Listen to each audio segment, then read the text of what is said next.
안녕하세요.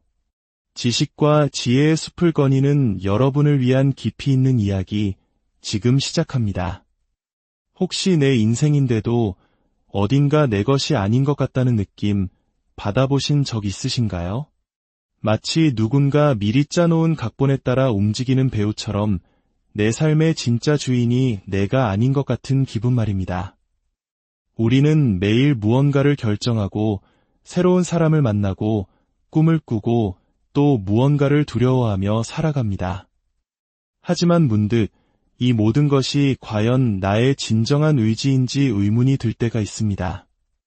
만약 이 모든 이야기의 시작점으로 들어갈 수 있는 문이 있다면 어떨까요? 당신의 두려움, 깊은 욕망, 잊고 있던 기억, 그리고 당신의 진짜 정체성이 숨겨져 있는 내면의 비밀스러운 공간 말입니다.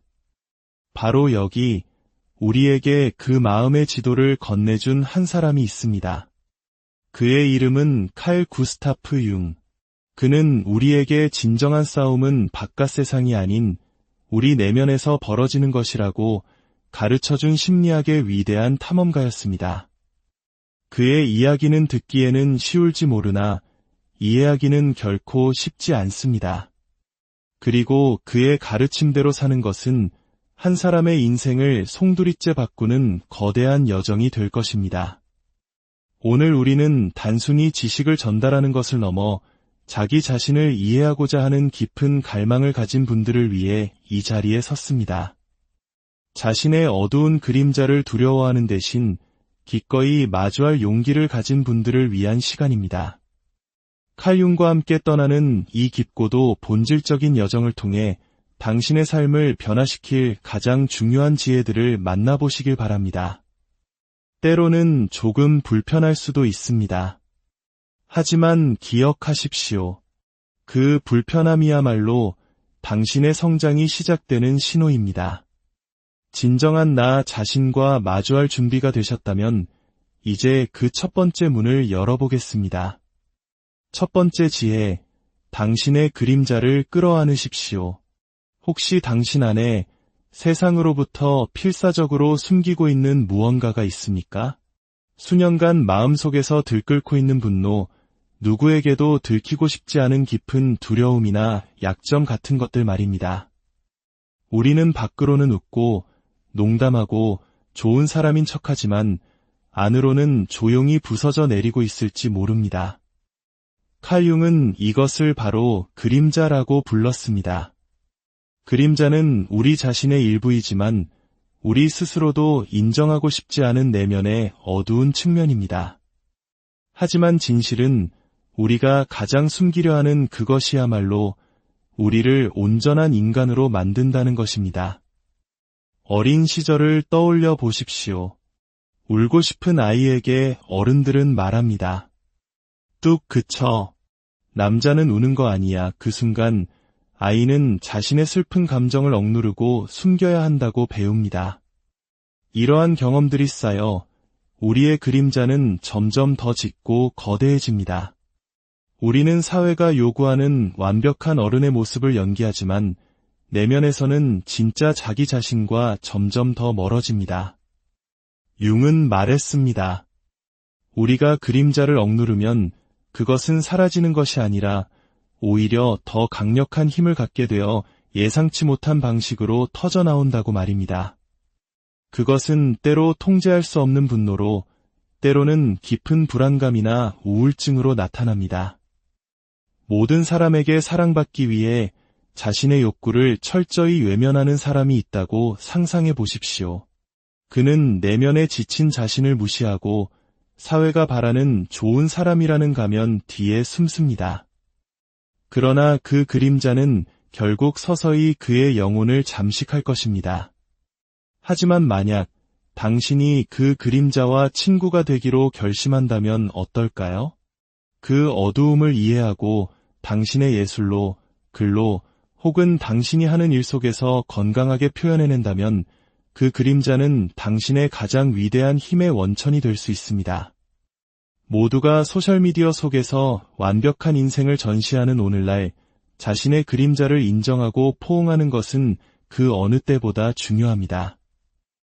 자기 자신에게 거짓말을 하는 사람은 결코 세상과 진실한 관계를 맺을 수 없기 때문입니다. 그림자를 받아들인다는 것은 나의 모든 면을 온전히 수용한다는 의미입니다. 당신이 약하고 때로는 겁이 많고 화를 내기도 하는 불완전한 존재임을 그대로 인정할 때 비로소 당신은 진정한 자유를 느끼게 될 것입니다. 두려워하지 마십시오. 그림자는 당신의 적이 아닙니다. 그것은 당신의 또 다른 진실이며 그 진실을 마주하는 것이야말로 인간이 가질 수 있는 가장 큰 용기입니다. 두 번째 지혜, 집단 무의식의 힘을 이해하십시오. 아주 기이하면서도 이상하게 현실처럼 느껴지는 꿈을 꾼 적이 있으신가요? 깊고 어두운 동굴, 거대한 뱀, 끝없이 펼쳐진 바다, 혹은 오래된 신화에나 나올 법한 신적인 존재나 눈부신 빛 같은 것들 말입니다. 현실에서는 단 한 번도 본 적 없는 이미지인데도 꿈속의 그 장면은 마치 아주 오래전부터 알고 있었던 기억처럼 느껴집니다. 이런 일이 일어나는 걸까요? 칼 융은 이를 집단 무의식이라는 개념으로 설명했습니다. 이것은 단순히 한 개인의 경험을 넘어 인류 전체가 수세대에 걸쳐 공유해온 원초적인 기억과 상징의 저장소입니다. 융은 모든 인간의 내면에는 개인의 삶을 초월하여 조상들의 이야기, 경험, 감정과 연결된 거대한 정신적 유산이 존재한다고 믿었습니다. 우리 한국의 문화 속에서도 그 증거를 쉽게 찾을 수 있습니다. 단군 신화에 등장하는 곰과 호랑이, 우리 옛이야기 속의 도깨비나 용, 그리고 한국인 특유의 정서인 한과 같은 개념들은 단순한 이야기가 아닙니다. 이것들은 우리 민족의 집단 무의식 속에 깊이 각인된 원형적인 상징들입니다. 우리가 이러한 이야기들을 접할 때 느끼는 깊은 공감과 감동은 단순히 흥미로운 스토리를 넘어서 우리 내면 깊은 곳에 잠들어 있던 원초적 정체성을 일깨우기 때문입니다. 푸른 동해의 파도를 바라보며 이유 없는 평온함을 느끼거나 처음 보는 사람의 눈빛에서 설명할 수 없는 깊은 슬픔을 느낄 때 우리는 집단 무의식의 바다에 발을 담그고 있는 것인지도 모릅니다. 꿈에 나타나는 상징들은 우리 무의식이 우리에게 보내는 직접적인 메시지이지만 우리는 너무나 자주 그것들을 무시해버립니다. 융은 꿈을 기록하라고 조언했습니다. 꿈은 우리 자신이라는 미지의 대륙을 탐험할 수 있게 해주는 지도와 같기 때문입니다. 만약 당신이 매일 꿈 일기를 쓰고 그 안에 등장하는 상징들의 의미를 탐구하려 노력한다면 어떨까요? 어쩌면 당신은 그동안 외면해왔던 당신의 두려움, 풀리지 않던 질문들, 그리고 삶의 혼란 뒤에 숨겨진 진실을 발견하게 될지도 모릅니다. 모든 꿈은 무언가를 말하고 있고 모든 상징은 당신 내면으로 통하는 문입니다. 그 문을 열고 들어갈 때 당신은 비로소 자기 자신뿐만 아니라 이 세상 전체를 새로운 눈으로 바라보게 될 것입니다. 당신의 무의식을 외면하지 마십시오. 그것은 단순히 정신의 한 조각이 아닙니다. 그것은 당신이 반드시 귀 기울여야 할 당신 영혼의 목소리입니다. 세 번째 지혜, 페르소나라는 가면의 함정을 경계하십시오. 스스로에게 이런 질문을 해본 적이 있으신가요? 진짜 나는 누구인가? 회사에서 일하는 유능한 나, 친구들과 어울리는 유쾌한 나, SNS에 완벽한 일상을 올리는 행복한 나. 이 중에 진짜 당신이 있습니까? 아니면 이 모든 것이 세상의 인정과 사랑을 받기 위해 당신이 쓰고 있는 정교한 가면은 아닐까요? 칼 융은 이 가면을 페르소나라고 불렀습니다. 페르소나는 우리가 사회생활을 하기 위해 쓰는 일종의 사회적 얼굴입니다. 문제는 우리가 그 가면을 자신의 진짜 정체성이라고 착각하기 시작할 때 발생합니다. 우리 대부분은 이 함정에 빠져 살아갑니다. 만약 나의 진짜 모습을 보여주면 사람들이 나를 싫어하고 떠나갈 것이라는 두려움 속에서 우리는 끊임없이 내가 아닌 나를 연기합니다. 자신의 꿈을 포기한 채 오직 착한 며느리, 희생적인 엄마가 되기 위해 애쓰는 여성이 있습니다. 가족을 행복하게 해주기 위해서입니다. 가슴속 열정을 억누르고 부모님이 원하시는 의사나 변호사가 되는 아들이 있습니다. 아버지가 평생 꾸셨던 꿈을 대신 이뤄드리기 위해서입니다. 우리는 모두 각자의 페르소나에 너무 깊이 얽매여 이제는 자기 자신이 누구인지조차 헷갈리게 되었습니다.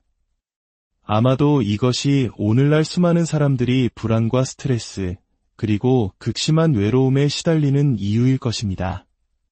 세상에 보여주는 나와 내면에서 느끼는 나 사이에 깊은 균열이 생길 때 그 모순은 서서히 우리를 안에서부터 무너뜨립니다.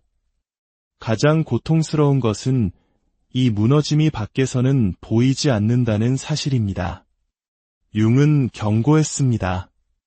만약 당신이 페르소나를 당신의 진짜 정체성이라고 믿는다면 당신은 결국 자신의 영혼을 잃게 될 것이다. 그렇다면 이 가면에서 어떻게 벗어날 수 있을까요? 첫걸음은 정직함입니다. 스스로에게 솔직해지십시오. 당신 마음의 소리에 귀를 기울이고 당신의 두려움을 똑바로 바라보고 있는 그대로의 당신을 받아들이십시오. 당신의 진짜 꿈을 다시 살아가십시오. 이 길은 분명 험난할 것입니다. 어쩌면 사람들이 당신을 이해하지 못할 수도 있습니다. 하지만 이 길만이 당신에게 진정한 평화를 가져다 줄 것입니다. 진정한 자유는 다른 사람의 시선이나 기대에서 벗어나 당신이 내면의 모습 그대로 살아갈 때 찾아오기 때문입니다. 다음에 누군가를 기쁘게 하기 위해 당신의 진심을 숨기려 할 때 스스로에게 물어보십시오. 이 가면이 정말로 필요한가? 아니면 이제는 이 무거운 가면을 벗어던질 때가 된 것은 아닌가? 네 번째 지혜, 개성화라는 자기 실현의 여정을 떠나십시오. 인생을 한 권의 책이라고 상상해 봅시다. 그 책의 매 페이지에는 당신의 각기 다른 감정, 경험, 그리고 기억들이 빼곡히 적혀 있습니다. 하지만 당신은 단 한 번도 그 책을 처음부터 끝까지 진지하게 읽어본 적이 없습니다.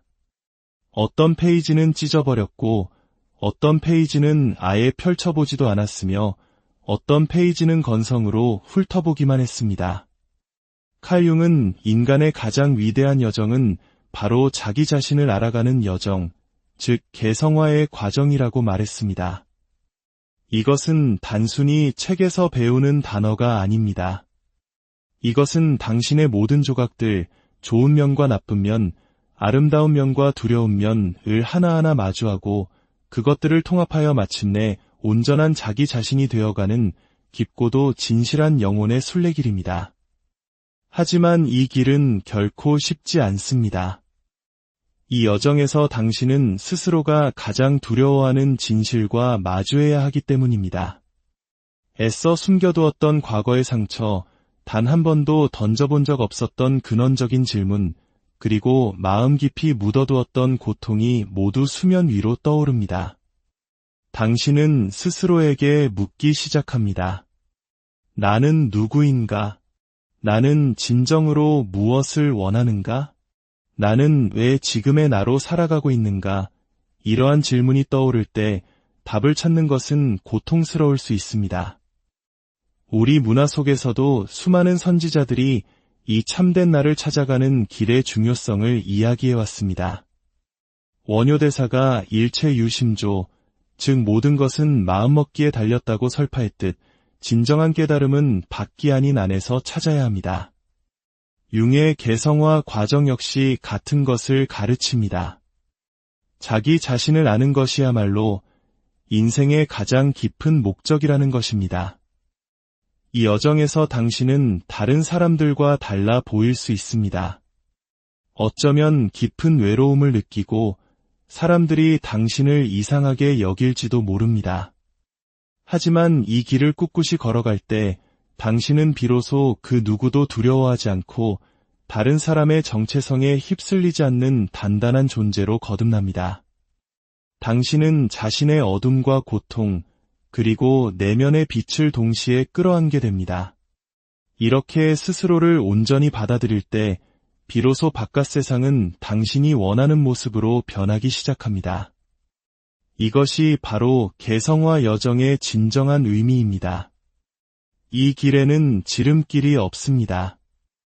오직 당신의 용기와 진실함만이 이 길을 걸어갈 수 있는 유일한 힘입니다. 이 길 끝에서 당신은 그 어떤 지위나 재산, 관계도 줄 수 없는 깊은 평화와 균형, 그리고 흔들리지 않는 자신감을 얻게 될 것입니다. 5번째 지혜, 당신 안의 원형을 발견하십시오.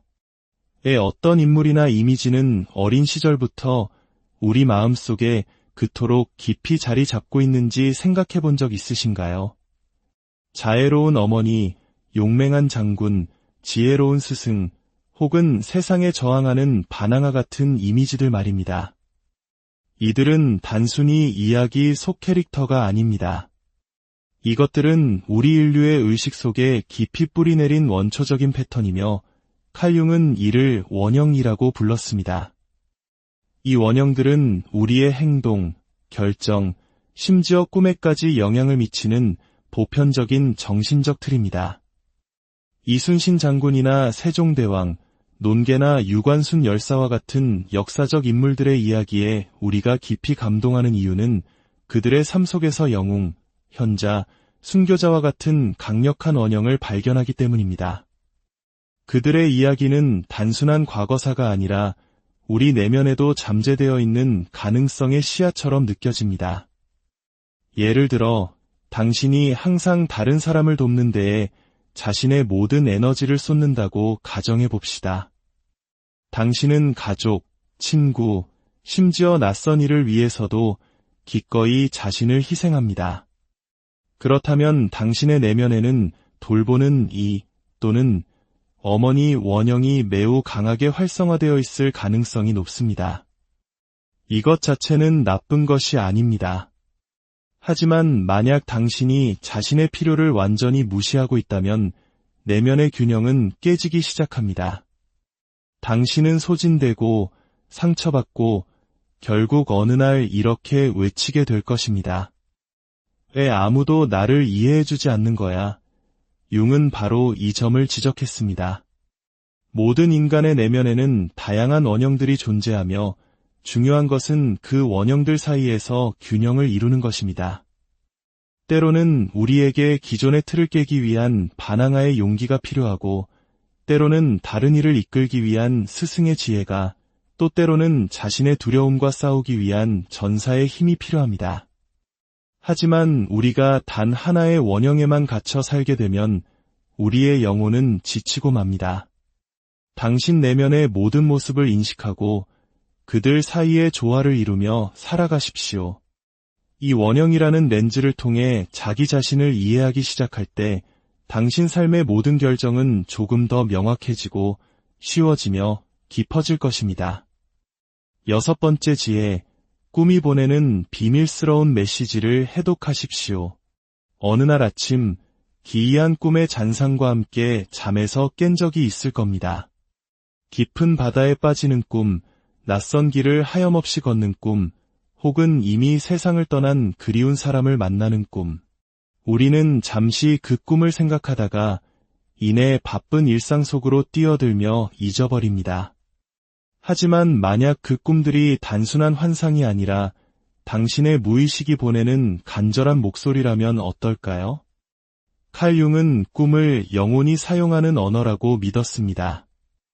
우리의 정신은 깨어있을 때만 활동하는 것이 아닙니다.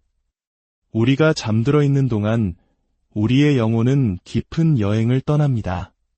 그 여정 속에서 억눌린 두려움, 채워지지 않은 욕망, 말하지 못한 감정들을 상징적인 이미지로 드러내려 했습니다. 안타깝게도 우리는 꿈을 그저 의미 없는 잡동사니 취급하며 무시해버립니다. 하지만 진실은 당신이 꿈을 이해하기 시작한다면 그 꿈이 당신을 진정한 삶의 길로 인도하는 나침반이 될 수 있다는 것입니다. 예로부터 우리 조상들은 꿈을 매우 중요하게 여겼습니다. 돼지 꿈이나 용 꿈은 길조로 여겨졌고 중요한 결정을 앞두고 꿈의 해석에 귀를 기울였습니다. 융 역시 꿈을 기록하고 그 의미를 이해하라고 강조했습니다. 꿈은 당신의 가장 진실한 부분으로부터 오는 메시지이기 때문입니다. 만약 당신이 꿈에서 계속 물을 본다고 상상해 봅시다. 때로는 거친 바다로, 때로는 잔잔한 호수로, 때로는 홍수로 나타납니다. 이것은 단순히 물이 아닙니다. 이것은 당신의 감정 세계를 보여주는 상징적인 풍경입니다. 어쩌면 당신의 무의식은 당신 안에 너무 많은 감정이 억눌려 있음을 이제는 그것을 밖으로 흘려보내야 할 때임을 알려주고 있는지도 모릅니다. 모든 꿈은 신호입니다. 당신을 내면의 가장 깊은 곳으로 안내하는 지도입니다. 매일 아침 잠에서 깨어 꿈을 일기장에 적는 작은 습관 하나가 당신과 당신 자신을 연결하는 가장 강력한 다리가 될 수 있습니다. 다음에 꿈을 꾸게 된다면 그냥 흘려보내지 마십시오. 그것은 단순한 꿈이 아닙니다. 그것은 당신 자신과 만나기 위해 찾아온 당신의 영혼입니다. 마지막 7번째 지혜, 당신만의 삶의 의미를 찾으십시오. 깊은 밤, 침대에 누워 문득 이런 생각을 해본 적이 있습니까? 나는 도대체 무엇을 위해 이 모든 것을 하고 있는가? 아침에 일어나 출근하고 사람들을 만나고 지쳐서 돌아와 잠드는 하루의 반복. 이것이 정말 인생의 전부일까? 이 고단한 삶 너머에 더 깊은 의미는 없는 것일까? 만약 이런 공허함을 느껴본 적이 있다면 당신은 혼자가 아닙니다. 위대한 심리학자 칼 융 역시 평생이 질문과 씨름했고 그의 가장 심오한 가르침은 바로 이것이었습니다. 삶의 의미는 외부에서 주어지는 것이 아니라 자기 스스로 찾아야 하는 것이다. 융은 인생에 정해진 의미란 없다고 말했습니다. 어떤 책에 쓰여 있거나 위대한 스승이 알려줄 수 있는 것이 아니라는 뜻입니다. 모든 사람은 각자 다른 그림자, 다른 두려움, 다른 꿈을 가지고 살아갑니다. 따라서 모든 사람은 자기 인생의 해답을 자기 안에서 찾아야만 합니다. 그리고 그 탐색이야말로 진정한 삶의 시작입니다. 오늘날 우리는 모두 끝없는 경쟁 속을 달리고 있습니다. 더 좋은 직장, 더 높은 지위, 더 많은 돈을 향해서 말입니다. 우리는 이것들을 손에 넣으면 마침내 행복과 만족을 얻을 것이라고 믿습니다. 하지만 이 모든 것을 이룬 뒤에도 혼자 남겨졌을 때 마음속 깊은 곳에서 채워지지 않는 공허함이 남아있음을 발견합니다. 융은 바로 이 공허함과 혼란이 찾아올 때 두려워하지 말라고 했습니다. 그것이야말로 당신의 진정한 여정이 시작되었음을 알리는 신호이기 때문입니다. 인생은 질문으로부터 시작됩니다. 질문한다는 것은 잠에서 깨어난다는 의미입니다. 그리고 진정으로 깨어날 때 비로소 우리는 자신만의 길을 걷기 시작할 수 있습니다. 한 남자가 융을 찾아와 하소연했습니다. 선생님, 제 인생은 아무 의미가 없는 것 같습니다. 무엇을 해도 즐겁지 않고 모든 것이 헛되게 느껴집니다. 융은 미소 지으며 대답했습니다. 아주 좋군요. 그건 당신이 이제야 진정으로 생각하기 시작했다는 뜻입니다. 당신의 진짜 여행은 이제부터 시작입니다. 이 혼란과 불안, 그리고 끝없는 질문이야말로 당신을 내면으로 이끄는 신호입니다. 삶의 의미는 신을 찾는 것이 아니라 자기 자신을 찾는 것입니다. 당신의 감정, 당신의 결정, 당신의 두려움과 거짓말, 그리고 당신의 진실을 이해하기 시작할 때 당신은 진정한 평화를 향해 나아가게 됩니다. 이 질문의 답은 다른 누구에게도 없습니다. 당신의 부모님도, 유명한 강연가도, 그 어떤 책도 답을 줄 수 없습니다. 그 답은 오직 당신 안에 숨겨져 있습니다. 그리고 당신이 스스로에게 정직하게 묻기 시작할 때 그 답은 서서히 모습을 드러낼 것입니다. 그러니 다음번에 그 깊은 질문이 당신을 찾아올 때 외면하지 마십시오. 귀를 기울이십시오. 그 질문이야말로 당신을 인생의 가장 진실한 해답으로 이끌어줄 유일한 길잡이입니다. 칼 융은 단순한 심리학자가 아니었습니다. 그는 인간 마음의 가장 깊은 심연을 탐험한 용감한 항해사였습니다. 그는 우리에게 진짜 힘은 학이나 직업, SNS 팔로워 수에 있는 것이 아니라 우리 내면의 두려움과 꿈, 그리고 숨겨진 감정들을 마주할 용기에 있음을 가르쳐 주었습니다. 오늘 나눈 7가지 지혜, 그림자를 포용하고 집단 무의식을 이해하며 페르소나를 벗고 개성화의 길을 걸으며 내 안의 원형을 발견하고 꿈의 메시지를 읽고 삶의 의미를 찾아 나서는 것, 이것들은 우리에게 단순한 지식이 아닌 진정한 나 자신에게로 돌아가는 길을 보여주는 지도입니다. 오늘 스스로에게 작은 약속 하나를 해주십시오. 더 이상 당신의 두려움으로부터 도망치지 않겠다고, 당신의 꿈을 잊지 않겠다고, 그리고 나는 누구인가? 라는 위대한 질문의 답을 평생 찾아 나가겠다고 말입니다. 그것이 바로 진정한 시작이며 영혼의 깨어남입니다. 오늘 이야기가 당신의 마음에 작은 울림을 주었다면 이 지혜의 빛을 다른 이들과도 함께 나누어 주십시오. 당신의 좋아요와 구독은 저희가 이 깊이 있는 탐험을 계속해 나갈 수 있는 가장 큰 힘이 됩니다. 댓글을 통해 오늘 나눈 지혜 중 어떤 부분이 가장 당신의 삶과 가깝게 느껴졌는지 이야기해 주세요. 부디 당신의 내면에서 진정한 평화와 빛을 찾으시길 기원합니다. 다음 영상에서 더 깊은 이야기로 다시 찾아뵙겠습니다. 그때까지 자기 자신과 함께 머무르십시오. 진정한 빛은 언제나